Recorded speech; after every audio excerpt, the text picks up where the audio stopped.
10/2/2026 રોજ ભરૂચ શહેરમાં જાડેશ્વર રોડ ઉપર આવેલ સ્વાચ ડી પ્રોફેશનલ સ્પા સંચાલકના જે છે એમને વિધિ સંજોગોમાં ગુમ થયેલ હતા.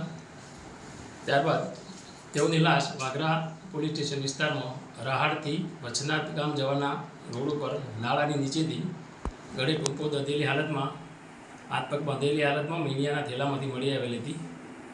આ બાબતે જે સ્પા સંચાલક છે એમના ભાઈએ એમના સ્પા સંચાલકના જે ભાગીદાર છે મુમતાઝ પટેલ, કે જેમને અગાઉ એમને 3-4 મહિનાથી એમની બંને વચ્ચે ઝઘડો ચાલતો હતો, તે અનુસંધાને તેમના વિરુદ્ધ ભારતીય ન્યાય સંહિતા 2023ની સંલગ્ન કલમો મુજબ ફરિયાદ આપેલી હતી. આ ગુનાની ગંભીરતા સમજી અને ઉચ્ચ અધિકારીશ્રીઓએ આ ગુનામાં સંડોવાયેલ તહોમતદારોને તાત્કાલિક અટક કરવા સૂચના આપેલી હતી. જે અનુસંધાને ભરૂચ જિલ્લા લોકલ ક્રાઇમ બ્રાન્ચના પોલીસ ઇન્સ્પેક્ટરશ્રી તથા લોકલ ક્રાઇમ બ્રાન્ચની અલગ અલગ ટીમો બનાવી આ ગુનાની તપાસ કરી રહેલ હતા.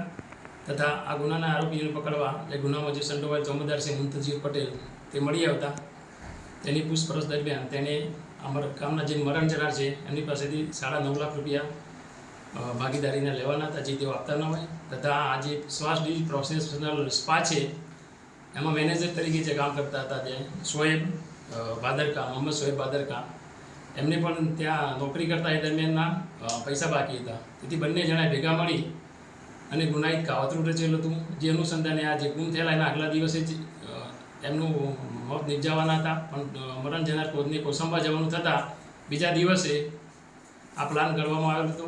જે અનુસંધાને તારીખ 10/2/2026ના રોજ આ મુમતાઝ પટેલ નાઓએ મરણ જનારને ભરૂચ આવી જ્યોતિનગર પાસે તેમને બોલાવેલા હતા અને મેં જણાવેલું હતું કે તમને જે આપણી ભાગીદારી છે સ્પા, એમાંથી તમને 6 લાખ રૂપિયા તમને અપાઈ દઈશ, આપણે સ્પા વેચી દેવાનો છે એમ કરી બોલાવેલા હતા. તેમની પત્નીની તબિયત ખરાબ હતી, એને મદદ કરવા માટે બોલાવેલા હતા. એમ કરીને તેને બોલાવતા મરણ જનાર ત્યાં હતા એમને ક્રેટા ગાડીના આગળના ભાગે ડ્રાઈવરની બાજુમાં બેસાડેલા હતા અને તેમના પ્લાન મુજબ આજે મેનેજર છે તેમના જે મોહમ્મદ શોએબ ભાદરકા, તે બુરખો પહેરેલી હાલતમાં પાછળના ભાગે બેઠેલા હતા.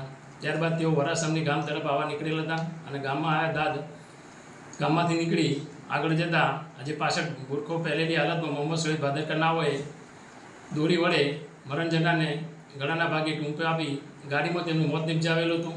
ત્યારબાદ ગાડી લઈ તેઓ ગ્રામ્ય વિસ્તારમાં લાશનો નિકાલ કરવા માટે અલગ અલગ જગ્યાએ ફરેલા હતા. તે દરમિયાન રાત્રિના સમયે જે રાહડથી વચનાથ ગાવાના રોડ પર નાળાની નીચે પાવરો જગ્યા મળતા લાશને હાથ પગ બાંધી અને મીડિયાના થેલામાં ભરી એને નાખી દીધેલ હતી. આમાં ગુનામાં જે બંને જે સંડોવાયેલ તહોમતદાર છે એને ભરૂચ લોકલ ક્રાઇમ બ્રાન્ચે પકડી લીધેલ છે અને આ ગુનાના કામમાં બંને તહોમતદારોને અટક કરવામાં આવેલ છે અને હાલમાં એને ગુનામાં જે વપરાયેલ મુદ્દામાલ છે તે પણ અમુક રિકવર કરવામાં આવેલ છે અને તેમની રિમાન્ડ મેળવવાની કાર્યવાહી હાલમાં ચાલુ છે અને આ ગુનાની તપાસ વાગરા પોલીસ સ્ટેશનના પોલીસ ઇન્સ્પેક્ટર SP ગોયલ નાઓ ચલાવી રહેલ છે.